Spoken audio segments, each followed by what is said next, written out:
Hello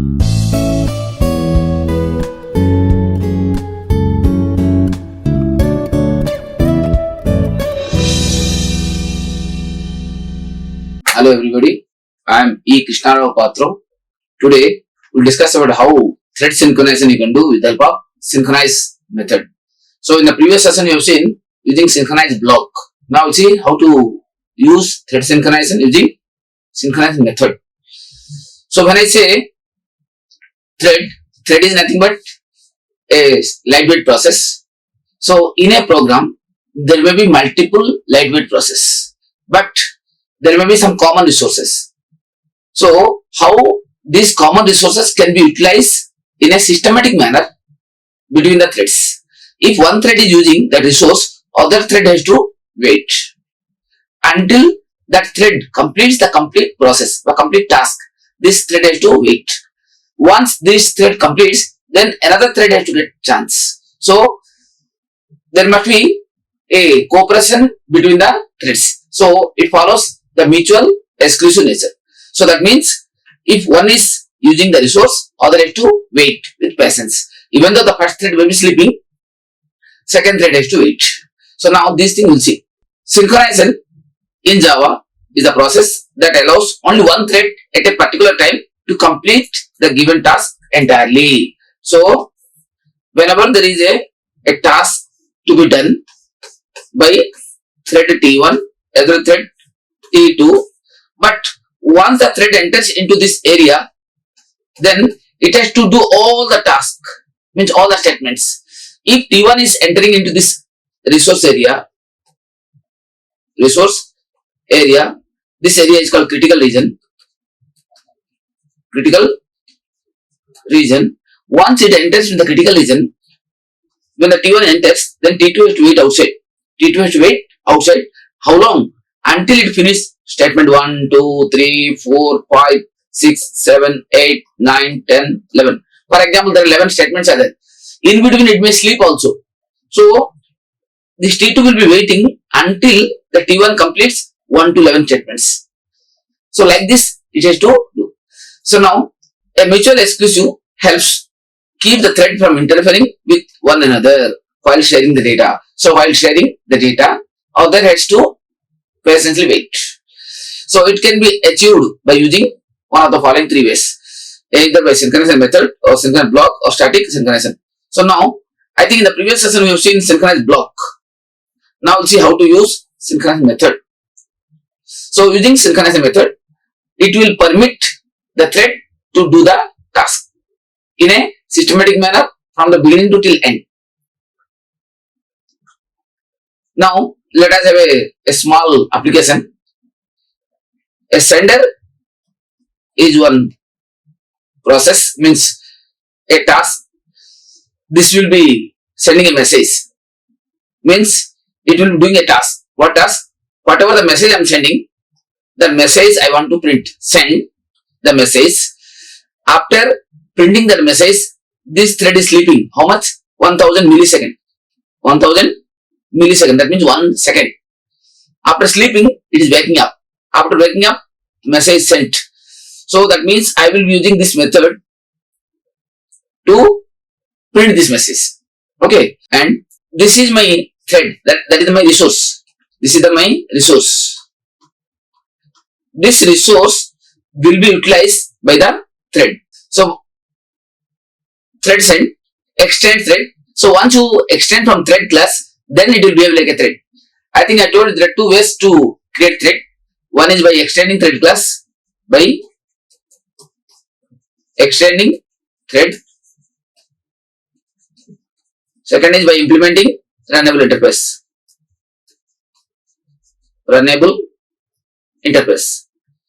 So either you can use runnable interface or you can use thread class. So now in this program I have said extended thread. So once you extend thread, then automatically this become a thread program. Now this thread, what it will do? It will send a message. So now I am creating a thread object. M is my message and this is my resource. This resource I will be using and whenever I'm getting chance, I'll use. So now, once this comes, then it is ready to start. Once the start method comes, then I will come to the run method. Here, once I get the chance for run, then I am synchronizing my resource. So there is a keyword called synchronized. Synchronize. The sender is my, what is it? My resource. This is my resource. This resource I want to control because multiple thread may use the sender resource. The duty of sender resource what? Whatever the message I am sending, that has to display in a proper manner. In a proper manner. While printing, it may sleep. Please observe here. Here I am sending a message. While sending a message, again it is sleeping. After sleeping, again printing. So first it prints, send a message. After sending message, then sleeping, then printing. Even though this thread is sleeping, other thread will not enter here because I want to keep this particular object as a synchronized object. Once it is synchronized one, then other thread cannot enter here. Other thread cannot enter. Now once it is a synchronized one, then no other thread can enter into this block. This is a critical area now. This become a critical area or critical region.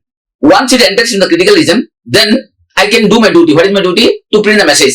I am calling my object, sender object, and my method is send, and my message is MSG. Whatever the message I am sending, I want to do. Then my demo means my main method where I will create my object. So thread send S1, thread send S2. So that means S1 and S2 are what? Two threads. Here I am sending hi. Here I am sending bye. How I am sending? With help of one resource, that is my send object. Send is what? An object of sender type. This is my resource. This resource will be utilized by S1 and S2. S1 is one resource object, S2 is another object. Both are thread type. Both are using what? The send. Send is the resource. The S1 will be using this one, S2 will be also using this one. So using this sender object, I will print the message. I will print the message. Whatever the message I am sending. So S1 is sending what? S1 is sending hi. Similarly, S2 is sending what? Bye. So whenever S1 is sending, it will say hi. The message sent hi. Here, message is bye sent. So that means this method is ready to do printing task. But while S1 is using the sender object, S2 will not use. S2 will be waiting only until this fellow has completed the task.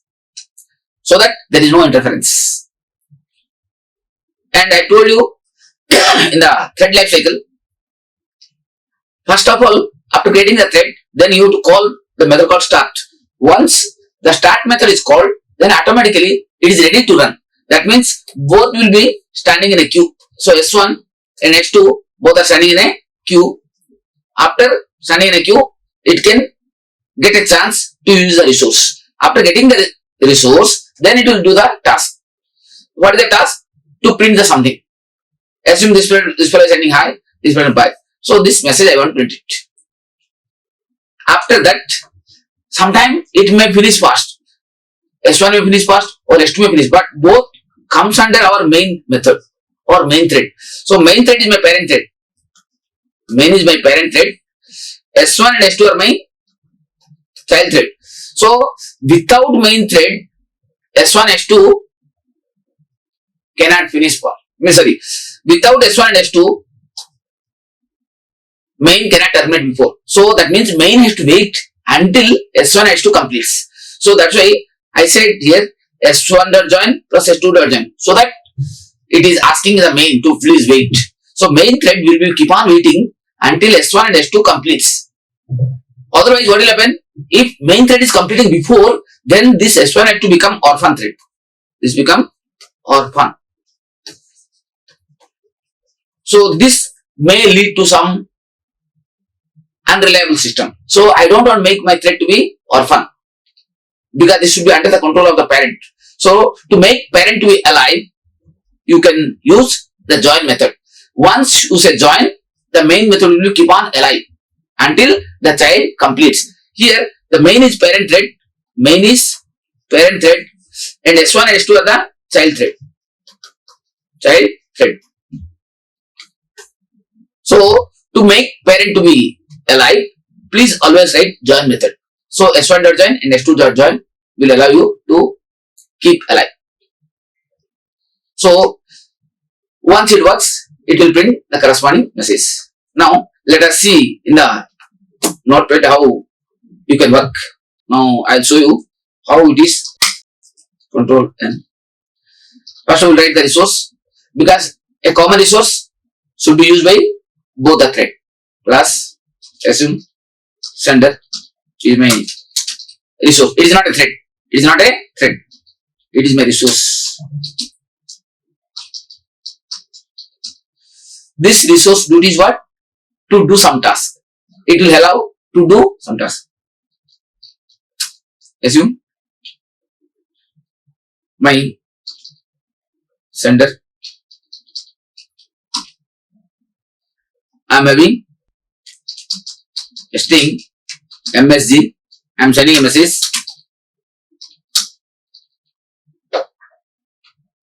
String MSG.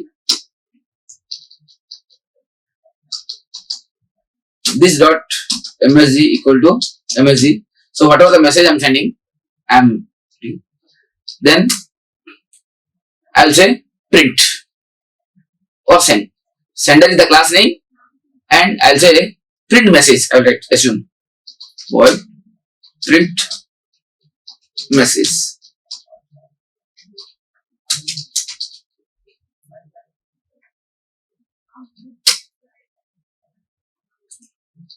Or directly I will, instead of making, because I will create a simple sender object. Let me remove this one. I will pass directly the message. Here I am passing a string message. Whatever message I am sending, this message I will print it. First what I will do, I will print system dot out dot print ln message. What message I sent? Here I will say message. That means whatever the message you are sending, that message will be printed. Later on, assume this thread is sleeping. So the sleep method I will write here. Generally sleep method, it may be interrupted. So I will keep that statement in a try block. Once you keep in a try block, then that become more reliable. So catch, if at all any error comes, this error I will catch it. Now here I want to sleep. Thread dot sleep, how much? 1000 millisecond. So after printing message, the thread is sleeping. Even though this fellow is sleeping, other fellow has to wait until it completes the task. After sleeping, it will wake up. Here I will print system dot out dot println. Here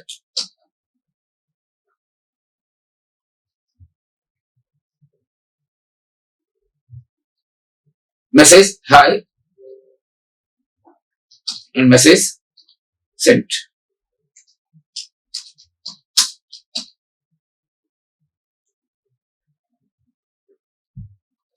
Just I will say message sent. Simply a message sent successfully. Some message I want to print. That means after sleeping, it is doing this task. So once it enters into this block, it will do all these things. Even though this fellow is sleeping, actually while sleeping, CPU time is idle. But here, this is one demerit. Because you are keeping CPU to be idle, do not allow other thread to use. But there is one advantage. What? Once I enter, I will do my task completely. Without complete finishing, I will not come out. So this is my resource. This resource is what? Only printing message. Now I will create a thread class. Assume my thread. Simply if you write my thread, it is not thread. So to make it thread, what I have to do? Either I have to extend thread class or I have to implement the runnable interface. So let us extend extends thread. Once you write this statement, then this becomes thread. Okay. Now I will write my thread, my constructor with, I will pass a message string msg. I am sending a message. In addition to the message, I will be using the resource also. The resource is sender. Sender S. S is my sender object. Because with the help of the sender object, I will send it. That means I will print it. I wrote a method called print message. So this is my role. Now here I will string msg as well as sender S. Now here what I will do, this dot I will assign to my member variables, this dot msg equal to msg, fine, and this dot s equal to s. So that means my both reference object are pointing to my parameters. Now I will, once it's, then I'll say start. Once you say start, then completely the control comes to public void run method, because this is the method which is allowing you to write your logic. Here what I'll do, I will synchronize my method. So there is a keyword called synchronized. Synchronize what? The send S. Now once I enter into the synchronized area, that means that is a critical area, then other thread cannot do enter. Even though you are having access, but you cannot enter, because already one thread is inside the critical region. Now I will call s dot, because there we wrote a method called what? Print message. This print message I will call through my s, because s is my sender object. In sender object my print is there. S dot print message. Here I will call print message what? Whatever the message I am sending, MSG. Yeah. Once it finishes the task, then another thread will come. Now come to main method plus sync method. Thread sync. Thread synchronization.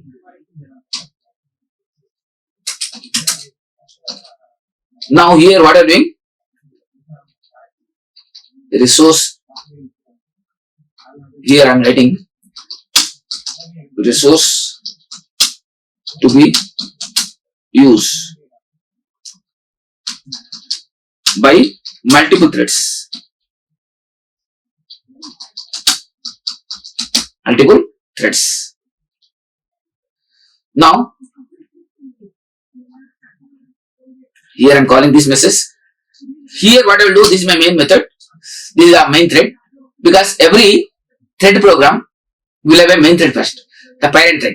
The parent is controlling the child. So now I will go to main thread public static void main string arguments array. Okay, I am creating this. Now here what I have to do, I have to create a resource. The resource is, what is the name of the class? The name of the class is sender. This is the resource class. Now sender is the control. Sender is the class. Assume RES is the resource, my object. This one I will initialize. This equal to new sender, because here I did not write any constructor. If at all you want to write constructor, you can write also, but here I don't have any requirement here, so I am not writing any constructor. Constructor is not there. Simply that means it will go to default constructor. If at all you are interested, you can write also. There is means no restriction for that. Now once the resource is ready, this resource can be given to multiple thread. Now let me create two threads. Name of the class is my thread. My thread is the class. T1 is one thread object, comma T2 is another thread. How many? Two threads are there. Or if at all you are interested, you can write T3 also. Now all the thread I have to initialize. T1 equal to new my thread, but this my thread requires what parameter? My thread having a constructor with two parameters. First one is message, second one is the sender resource. Here message assume hello message, hello, or I write thread 1 th real hello thread 1, hello thread 1, this message followed by this message. I want to print it with the help of the resource. My resource is res. So how many objects are there? Only one object. This object I will be giving to 3 threads. So one object will be utilized by 3 threads, but at a time only one to be used. So for that purpose, we wrote a keyword called synchronize. Once it is synchronized, you are under full control. This is the T1, Control C, Control V, T1, T2, T3. Here I will write hello thread 1, hello thread 2, here hello thread 3. This message I am sending. First thread is sending hello thread 1, second is sending hello thread 2. Now, once I created this T1, a control goes here. After going here, now it is calling start method. Once it says start, it is ready to run. Ready to run. Now they will go to ready queue. Now let us run thread sync. Control C, Control S, Control V dot Java. Yeah. Now let us run it.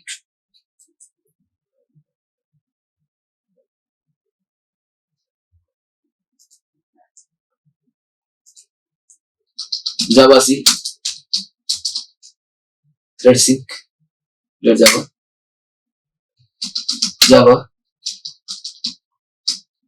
thread sync.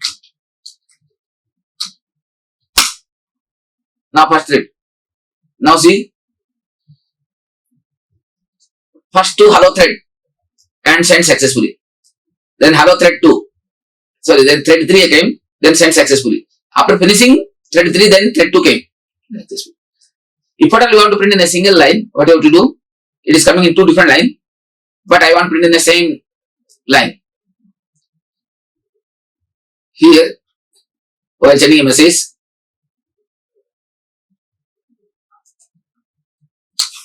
print,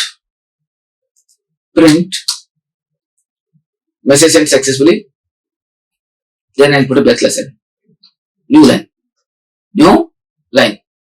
Control S. Compile it. Clear it. Zabardast. Yes. Now it is coming in the same line. So first to thread 1 has come, then 3 has come, then 2 has come. But once thread 1 complete enters, thread 1 is printing all the messages. Later on, thread 2, then thread 3. So this is the way it works. Now, but assume I want to say whether my main thread is still running or not. Actually, main thread should should complete at end. Let us check system.out.println hello main thread. Actually, this should come at the end. Now let us check. Compile it, run it. See, now here open hello main thread has come first. So once you complete the task, then the main thread is dead state. Once the main thread is dead, that means parent is dead, then the other threads, the child threads, they become orphan. So in that case, it is not a good sign. So better always make parent to wait until the all child has to complete the task. Now see hello main, message to, it has gone to some means uncontrolled state. So control C. Now, so to avoid this problem, what I will do, I will put in a try block. Inside the try block, I will write my parent to be alive. Catch exception E. Here, I am giving guarantee that my parent will not terminate before all child terminates. So for that, there is a method called join method. So T1 dot join. Now, I am saying that my child thread T1 should complete first. Then I said T2 should also complete. Then T3 should also complete. Until they complete, main will not complete. Main will be still waiting. Now, let us say, compile it. Thread 1, yes. Thread 3, thread 2. Then hello, main thread. Hello, main thread. Now, earlier main thread was coming in the beginning. Now, main thread is coming at the end. That is our requirement.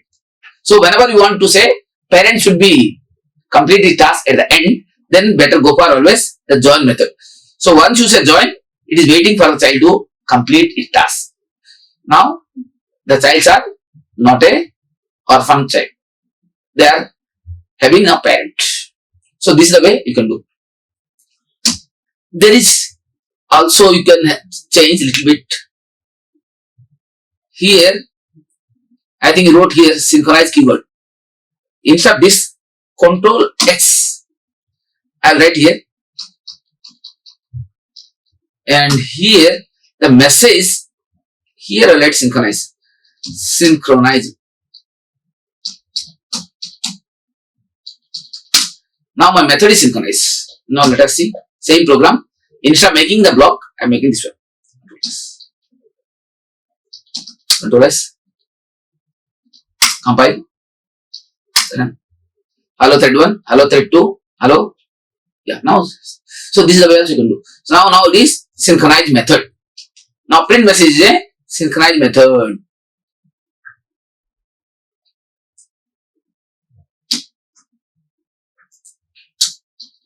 Synchronized method. So this is the way you can do. Let us have one multiplication table for 2 thread. Assume I want to multiply some number with the help of my calculator. With the help of the calculator. Control N.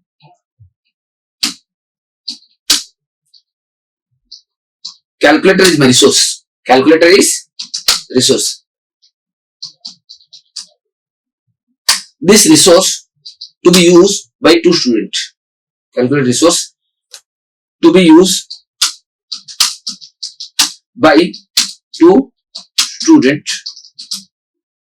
Calculator is the resource and to be used by 2 students. That means one student is 1 thread, second thread is 2, second thread. So that means each student is a thread type.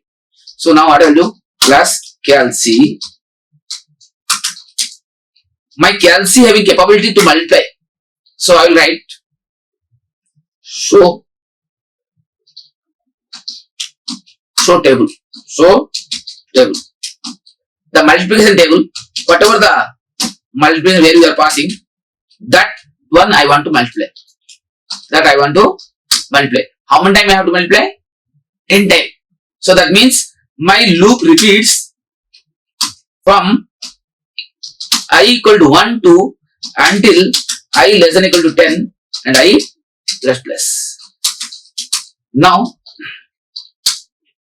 here I will say system dot out dot println. I want to multiply m value plus into plus I plus equal to m into I. That means how many times it has to repeat? 10 times. The 10 times it will repeat. After finishing 10 times, then other thread will get a chance to use. So for that, this method should be synchronized. So this method returns nothing and I want to make it synchronized. synchronized. So that means until you complete the resource, means until you complete your task, other thread cannot disturb you. So whoever is getting the KLC, they will do the task. Now class student,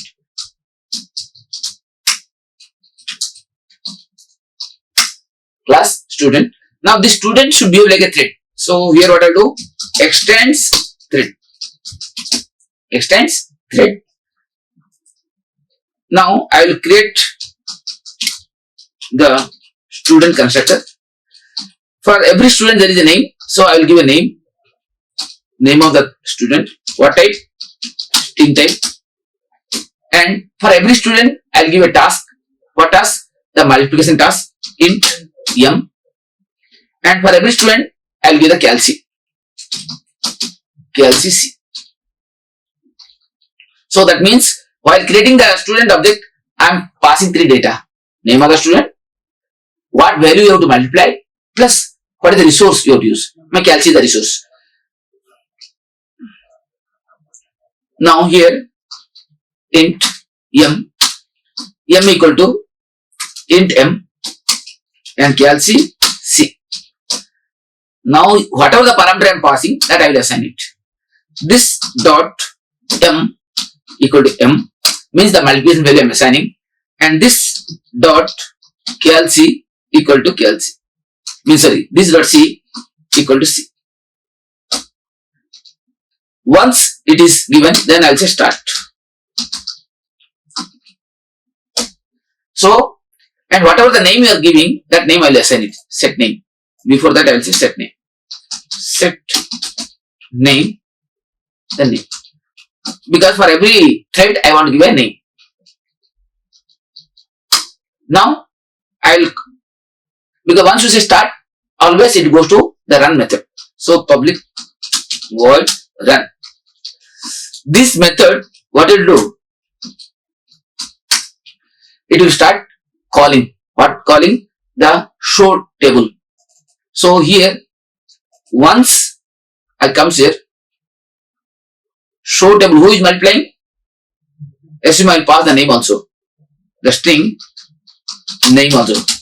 So I will call my show table method. Show table is a method of KLC. So I will say c dot KLC, sorry, c dot show table with my value m and with my name, get name. So whatever the name is there, because once you call get name, it will give the name of the thread. So that name I want to pass it. That name I want to print here. Whatever the name you are giving, that name I will print here. Because who is printing I want to know. System dot out dot println the name of the thread. Because whether the first thread is running or second is running, that I want to know the name. Fine.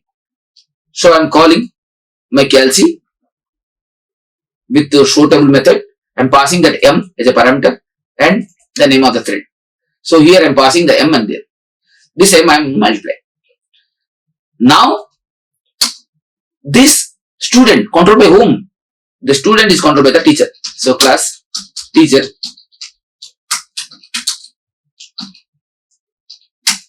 class teacher. This teacher now controlling the child.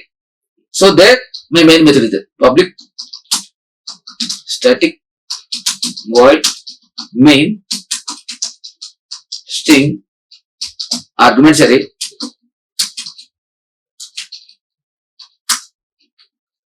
and how many KLC I am having? Only one KLC is there, C. Now this C will be utilized by many students. So single calculator is there, new KLC. Fine. After the resource is ready, that resource can be utilized by multiple students. Now student is my thread class. S1, S2, S3, assume there are 3 students are there. These 3 students will be utilizing this KLC. So now S1 equal to new student Now this student class is now behaving like a thread which takes one parameter, name, the multiplication table and the calci. So first the name. Assume the first student is Rama. Then my number, assume first fellow is doing 13th multiplication table. Next using C. That means I am passing the calculator resource C. This one I will copy 3 times because there are 3 students. S1, S2 and S3. Second Krishna. And this fellow is multiplying, assume 17th table with resource same C only because only one copy of calculator is there. Then S3, Krishna, Prasad. And this fellow is multiplying 7th multiplication table. 7th multiplication table. But resource is same C only. Now, the teacher has to wait until all the student has completed the task. So, how the teacher can wait? That teacher is main thread. So, if you want to say teacher has to wait, then you say join method. S1 dot join. S2 dot join. S3 dot join. That means teacher is waiting until first student complete task, second student complete task, third student also complete the task. Once completes, then I can say bye. Of course, this thing you will try it in a try and catch block because it may give some runtime error by exception. Exception E. Okay. Now system dot out dot println error plus E. Once the work is over, finally I print a message bye. The teacher says bye. System dot out dot println all task over. So this message given by teacher. So teacher says, this is come from teacher. Teacher says all tasks over. That means all students submitted the assignment. Now the name of the main method is teacher.java. Because the main method available under the teacher class. So my program should be teacher.java. Fine. Now go to the program.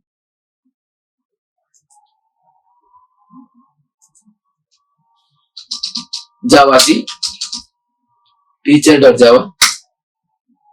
Now there is a semicolon missing. C dot show table.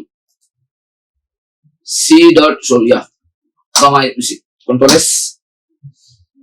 Now compile it.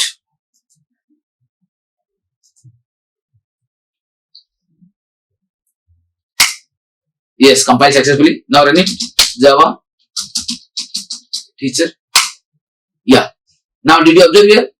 First Rama got the chance. He has completed a full task. Now this fellow got the chance. He has completed full task.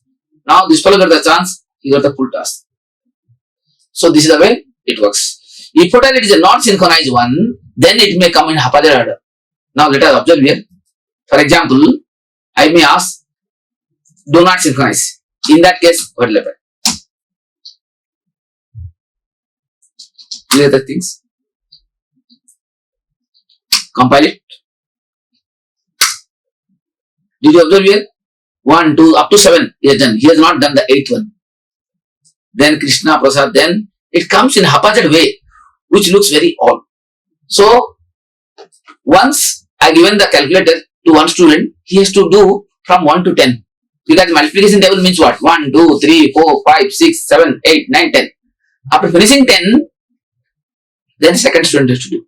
Now here, first fellow, the Rama got chance up to 7. After 7, there is a switchover. That means the CPU has switched over from one thread to second thread. So that means you have disturbed. He is not completed. Once I give the task, means the resource, you have to complete your job fully, not in the middle. So to do your job completely, for that what you have to do? You would use synchronize keyword. Once you say synchronize, Until you finish your complete job, it will not come out.